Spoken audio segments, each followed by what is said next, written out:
তিতলি পাখিটির কাছে গিয়ে তার উপর থেকে ডালটা তুলে সরিয়ে দেয়, আর সাথে সাথে সেই পাখিটি মুনিপরীর আসল রূপে ফিরে আসে। পরী রাজ্যে পরী স্কুলের দিদিমণি নীলপরী ছাত্রীদের আলাদা আলাদা বিষয়ে পরীক্ষা নেওয়ার জন্য তাদের কাজ বুঝিয়ে বলতে থাকেন। কুসুম পরী, তুলি পরী, জুই পরী, মণিপরী, তোমরা মন দিয়ে শোনো। এবারে তোমাদের আলাদা আলাদা বিষয়ে পরীক্ষা নেওয়া হবে। মণিপরী, তোমার পরীক্ষার বিষয় হলো পৃথিবী রাজ্যের পাখিদের জীবনযাত্রা। তাই তুমি পৃথিবী রাজ্যে গিয়ে পাখিদের জীবনযাত্রা লক্ষ্য করবে এবং সূর্য অস্ত যাবার আগেই পরীরাজ্যে ফিরে এসে তাদের জীবন কাহিনীর সম্বন্ধে প্রশ্নের উত্তর দেবে। ঠিক আছে? ঠিক আছে দিদিমণি নীলপরী, আমি তাহলে পৃথিবী রাজ্যের উদ্দেশ্যে রওনা দিই। ঠিক আছে, যাও তবে। এই কথা বলে ছোট্ট মণিপরী পরীরাজ্য থেকে অদৃশ্য হয়ে প্রকট হয় পৃথিবী রাজ্যের এক বিশাল জঙ্গলে। চারিদিকটা কি সুন্দর, সবুজে ভরা, কত প্রজাপতি উড়ছে, কুলকুল শব্দে কি সুন্দর নদীর জল বয়ে যাচ্ছে। এবার আমাকে পাখির উপর নজর রাখতে হবে। সে সারাদিন কি কি করে আমাকে ভালো করে জানতে হবে। আমাদের পরী স্কুলের দিদিমণি কোনো প্রশ্ন জিজ্ঞাসা করলেই যাতে আমি সব উত্তর দিতে পারি। তখনই মণিপরী গাছের ডালে একটি কাকের বাসা দেখতে পায়। যাই, আমি উড়ে ওদের বাসার কাছে গিয়ে ভালো করে দেখি ওরা কি করছে। এই কথা বলে মণিপরী উড়ে কাকের বাসার কাছে যায়, আর মা কাক মণিপরীকে দেখে খুব ভয় পেয়ে যায়। কাকটা এত চিৎকার করছে কেন? আমি তো শুধু ওদের দেখবো বলে কাছে এলাম। এরপর মা কাক ভয় পেয়ে তার বাসায় ছানাদের রক্ষা করার জন্য মণিপরীর কাছে গিয়ে তাকে ঠোকর মারতে থাকে। ওরে বাবারে, কি জোর ঠোকর মারলো! এই পাখিটা মনে হয় আমাকে একদম পছন্দ করেনি। আমি এর কাছ থেকে পালাই বাবা। এই কথা বলে মণিপরী সেখান থেকে উড়ে কিছুটা দূরে চলে যায়। তখন সে হঠাৎ লক্ষ্য করে ওই পাখিটা কত বড়, কি সুন্দর দেখতে! ওর পালকগুলো কত রং বেরঙের। আমি এবার ওই পাখিটার কাছে গিয়ে দেখি। মণিপরী উড়তে উড়তে ময়ূরটির কাছে গিয়ে দাঁড়ায়, আর ময়ূর মানুষের মতো অমন অদ্ভুত ডানাওয়ালা জীবটিকে দেখে খুব ভয় পেয়ে যায়।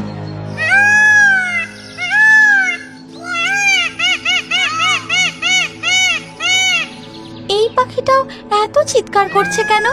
তাহলে কি এরও আমাকে পছন্দ হয়নি? আমি বরং আরেকটু ওর কাছে এগিয়ে গিয়ে দেখি। মণিপরী সেই দিকে দু পা বাড়াতেই ময়ূরটি তার ডিম রক্ষা করার জন্য রেগে গিয়ে তাকে তাড়া করে। মণিপরীও ভয় সেখান থেকে উড়ে পালিয়ে যায়। কোনো পাখি তো আমাকে পছন্দ করছে না। কাছে গেলে হয় আমাকে তাড়া করছে, নয়তো কামড়ে দিচ্ছে। এইভাবে চলতে থাকলে তো পাখিদের জীবনযাত্রা সম্বন্ধে আমি কিছুই প্রশ্নের উত্তর দিতে পারবো না। পরীক্ষা কিভাবে দেব? ঠিক তখনই মণিপরী লক্ষ্য করে গাছের ডালে একটি ছোট্ট হলুদ পাখির বাসার কাছে একটি সবুজ পাখি উড়ে এসে বসে এবং তারা নিজেদের মধ্যে অনেকক্ষণ গল্প করে। তারপর আবার সবুজ পাখিটি উড়ে চলে যায়। এই দেখে মণিপরী মনে মনে ভাবে, ও, বুঝতে পেরেছি। আমি পাখিদের থেকে অনেক বড় আর দেখতেও আলাদা, তাই হয়তো পাখিরা আমাকে দেখে ভয় পাচ্ছে। আমার কি করা উচিত সেটা আমি এবার বুঝতে পেরে গেছি। এই কথা বলে মণিপরী একটি লাল পাখির রূপ ধারণ করে। তারপর সে উড়ে গিয়ে বসে টুনি পাখির বাসার কাছে। তখন টুনি পাখি তাকে জিজ্ঞাসা করে, কে তুমি? তোমার নাম কি? তোমাকে তো আগে কখনো এই জঙ্গলে দেখিনি। আমার নাম মণি। আমি পাশের জঙ্গলে থাকি। এইখান দিয়েই উড়ে যাচ্ছিলাম, ভাবলাম তোমার সাথে একটু কথা বলি। আচ্ছা, তোমার নাম কি গো? আমার নাম টুনটুনি। সবাই আমাকে টুনি বলেই ডাকে। জানো মণি, আমি তিনটে ডিম দিয়েছি। খুব শীঘ্রই আমার বাচ্চারা ডিম ফুটে বেরিয়ে আসবে। এইভাবেই মণিপরী পাখির ছদ্মবেশে টুনি পাখির সাথে কথা বলতে থাকে। এর কিছুক্ষণের মধ্যেই আকাশে কালো মেঘ জমে, শোঁ শোঁ শব্দে হাওয়া বইতে শুরু করে। বাবা, বাইরে জোরে হাওয়া বইছে, চলো না আমরা জঙ্গল থেকে কিছু আম কুড়িয়ে আনি। না মা, এই ঝড়ে আম কুড়োতে যাওয়া একদম ঠিক হবে না। চলো না বাবা, কিচ্ছু হবে না। আম কুড়িয়ে কালকে হাটে বিক্রি করে যা পয়সা পাবে তা দিয়ে কিছুদিনের চাল হয়ে যাবে। চলো না বাবা। জেদ করে না মা, এমনই এক কালবৈশাখীর ঝড়ে আমি তোর মাকে হারিয়েছি। আমাদের অভাবের সংসারে হাঁড়িতে দুদিন ভাত না চড়ুক তাও ভালো, কিন্তু এই ঝড়ে আম কুড়োতে যাওয়া আমাদের ঠিক হবে না। চলো না বাবা, চলো না। অনেকবার অনুরোধ করাতে তিতলির বাবা রাজি হয়ে যায়। ঠিক আছে, চল তবে। বাবা ও মেয়ে ব্যাগ হাতে নিয়ে তাদের মাটির বাড়ি থেকে বেরিয়ে জঙ্গলের দিকে হেঁটে যায়। বাপরে বাপ, কি জোরে ঝড় হচ্ছে!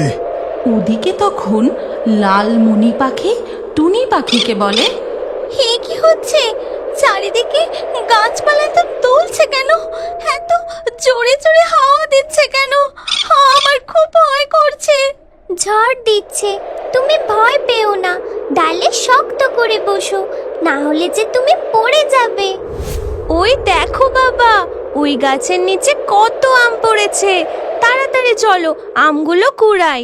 তিতলি ও তার বাবা মিলে আম গাছের নিচ থেকে আম কুড়োতে থাকে।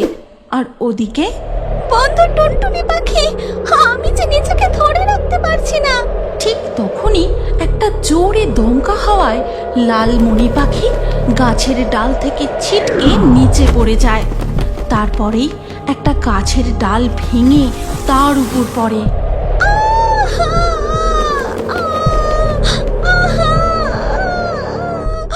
বাবা, এই গাছের বাকি আমগুলো তুমি কুড়াও, আমি ওই গাছটার আমগুলো কুড়িয়ে নিয়ে আসি। না মা, এবার বাড়ি ফিরে চল, আর অন্য কোনো গাছের আম কুড়োতে হবে না। আমি তাড়াতাড়ি আমগুলো কুড়িয়েই চলে আসবো। ঠিক আছে, বেশি লোভ করবি না কিন্তু। তিতলি কিছুটা এগিয়ে গিয়ে অন্য আরেকটি আম গাছের নিচ থেকে আম কুড়োতে যাবে, ঠিক সেই সময় সে দেখতে পায়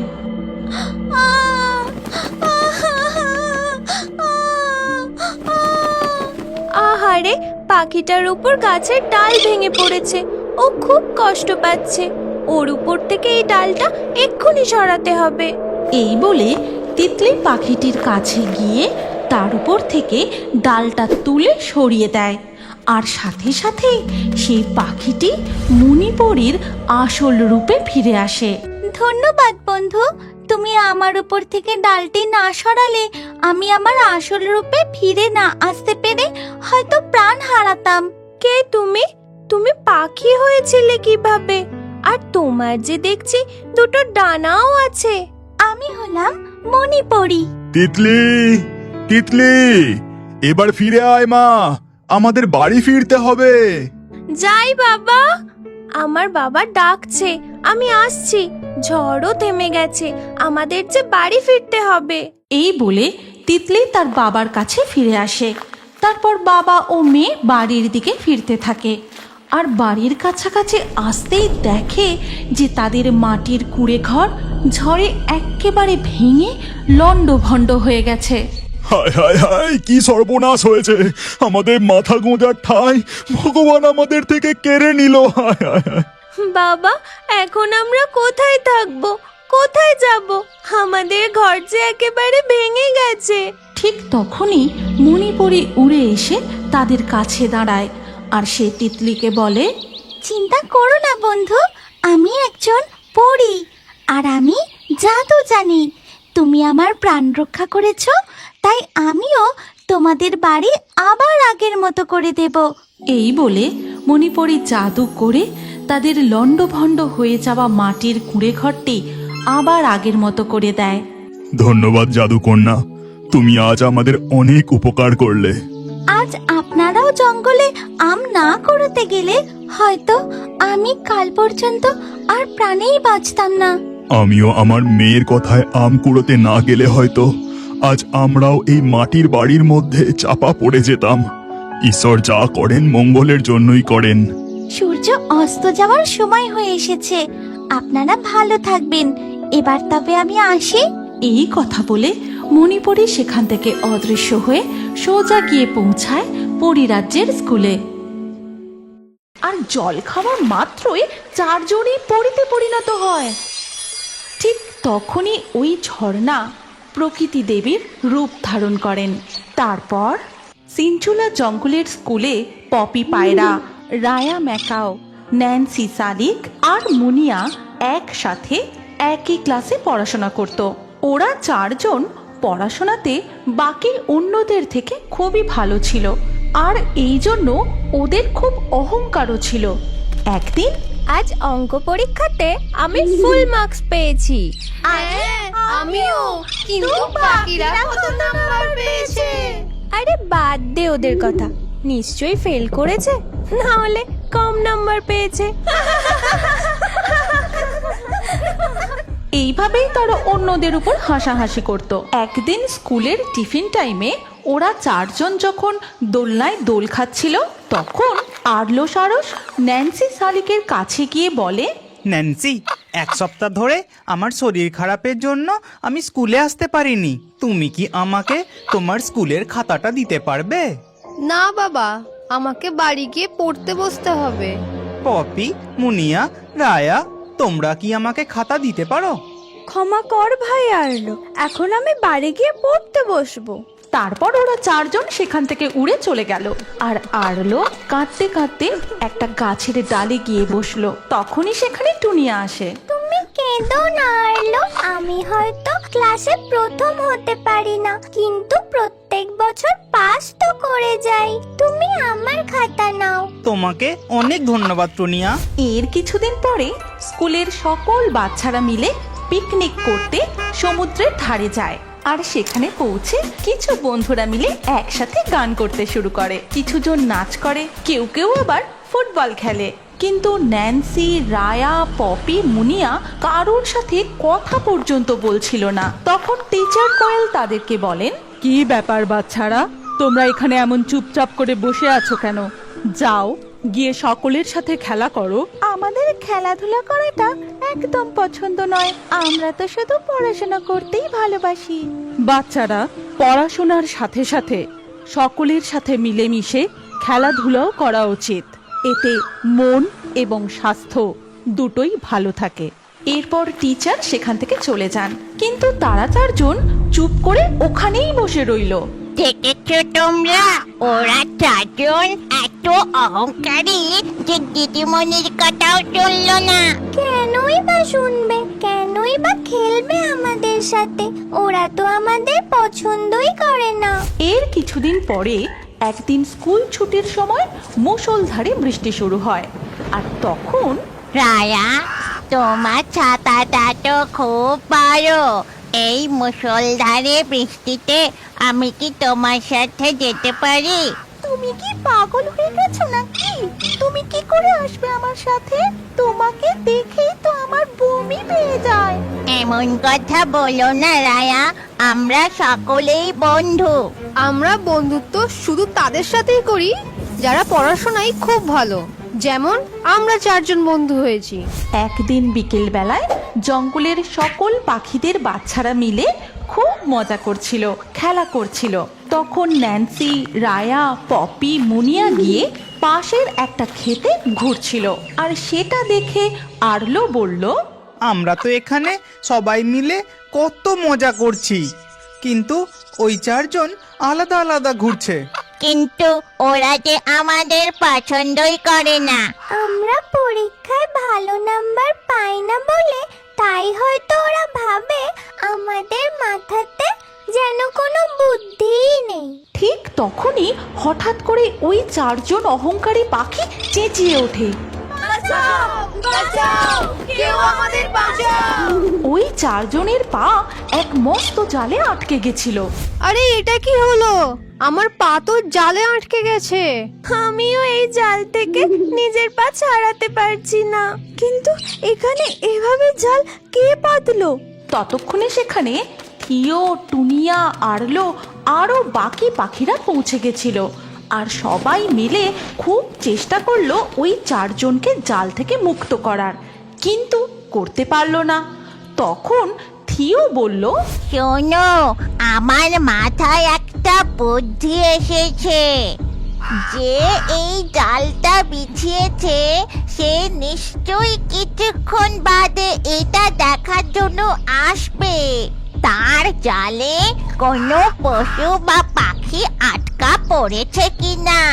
আর ততক্ষণ তোমরা সবাই মরা পাখির অ্যাক্টিং করো। আর ও যখনই তোমাদের জাল থেকে বার করে মাটিতে রাখবে তখনই আমি তোমাদের ইশারা করে দেব আর তোমরা উড়ে পালিয়ে যাবে। এর কিছুক্ষণ পর দেখা যায় যে একটা কাল নাগ সেখানে এসে উপস্থিত হয়। তখন এ তো দারুণ ব্যাপার, একসাথে 4-4টে পাখি। কিন্তু এটা কি, মনে হচ্ছে সব পাখিগুলো ছটফট করতে করতে মরে গেছে। মরা পাখি খেতে আমি একদম ভালোবাসি না। আমি এদেরকে এখানেই বাইরে বের করে জালটা নিয়ে বরং বাড়ি চলে যাই। তারপর যখন কাল নাগ পাখিদেরকে জাল থেকে বাইরে বের করে দেয়, ঠিক সেই সময় গাছ থেকে টুনিয়া, পালাও বন্ধু পালাও, তোমরা তাড়াতাড়ি পালিয়ে যাও। আর টুনিয়ার আওয়াজ শোনা মাত্রই পপি, রায়া, ন্যান্সি, মুনিয়া সেখান থেকে পালিয়ে যায়। তারপর জঙ্গলে ফিরে এসে তোমরা সবাই মিলে আমাদের সাথে বন্ধুত্ব করার জন্য এই ষড়যন্ত্র করেছিলে, তাই না? আমরা কোথায় তোমাদেরকে বাঁচালাম, আমাদের ধন্যবাদ দেওয়ার বদলে তোমরা আমাদের দোষারোপ করছো। বেশি নাটক করার কোনো প্রয়োজন নেই, আমরা সবটা বুঝতে পেরেছি। চলো বন্ধুরা, এখান থেকে চলে যাই। তারপর ওরা 4 জন গিয়ে একটি ঝর্ণার পাশে বসে জল খেতে থাকে। আর জল খাওয়া মাত্রই 4 জনই পরিতে পরিণত হয়। আরে এ কি অবাক কাণ্ড, আমরা পরি হলাম কি করে? এই ঝর্ণাটা কি তাহলে একটি জাদুর ঝর্ণা? ঠিক তখনই ওই ঝর্ণা প্রকৃতি দেবীর রূপ ধারণ করেন। তারপর আমি প্রকৃতি দেবী এই ঝর্ণার রূপে বয়ে গিয়ে জঙ্গল ও পরিবেশের ভারসাম্য বজায় রাখি। তাহলে সত্যি কি আমরা পরি? হ্যাঁ, তোমরা 4 জনই খুবই অহংকারী পরী ছিলে। আর এই কারণে শাস্তিস্বরূপ তোমাদেরকে পরিলোক থেকে মর্তলোকে পাঠানো হয়েছিল। কিন্তু তোমাদের কোনো পরিবর্তনই হলো না। শুধু ক্লাসে প্রথম হওয়াকেই শিক্ষা বলে না। শিক্ষা হলো সুচিন্তা, সুভাবনা, সৎ বিচার, ভালো ব্যবহার, স্বচ্ছ হৃদয়, সব কিছু মিলিয়ে সম্পূর্ণ হয়ে ওঠা। কিন্তু তোমাদের কাছে এগুলোর কোনোটাই নেই। আর এখন তোমাদের শাস্তিস্বরূপ পাতাল লোকে পাঠানো হচ্ছে। প্রকৃতি দেবী এই কথা বলার সাথে সাথে জমি 2 ভাগে ভাগ হয়ে যায়। আর ওই 4 জন ন্যান্সি, পপি, মুনিয়া, রায়া মাটির নিচে গিয়ে পোকাতে পরিণত হয়। এদিকে প্রকৃতি দেবী মা আবার ঝর্ণার রূপে বদলে গিয়ে বইতে শুরু করেন। তুমি কি এখনো বড় হয়ে কার্টুন দেখতে ভালোবাসো? তাহলে তোমার নাম ও বয়স কমেন্টে জানাও। আর আগের ভিডিও থেকে লাকি ড্রয়ে নির্বাচিত নামগুলি হলো মনিক, আরমান, মনিরা, তামিম, তিথি, হাসান, সোনিয়া, সঞ্জয়, বর্ষা, শাহানুর, বৃষ্টি, ফারহান, পরিমল, আশা, রাজ। যে সকল দর্শক আমাদের চ্যানেল সাবস্ক্রাইব করে তারপরে কমেন্টে নাম লিখেছেন, আমাদের পরবর্তী ভিডিওতে তাদেরই নাম বাছাই করা হবে। তাই রিও বার্ডস ইউটিউব চ্যানেল অবশ্যই সাবস্ক্রাইব করবেন এবং স্ক্রিনের উপরে আসা আমাদের পরবর্তী গল্পটিও দেখুন, তাতেও আপনার নাম থাকতে পারে। না থাকলে আবারও আপনার নাম পরবর্তী ভিডিওতে লিখে দিন। কি ভাবছেন? তাড়াতাড়ি ক্লিক করে দেখুন।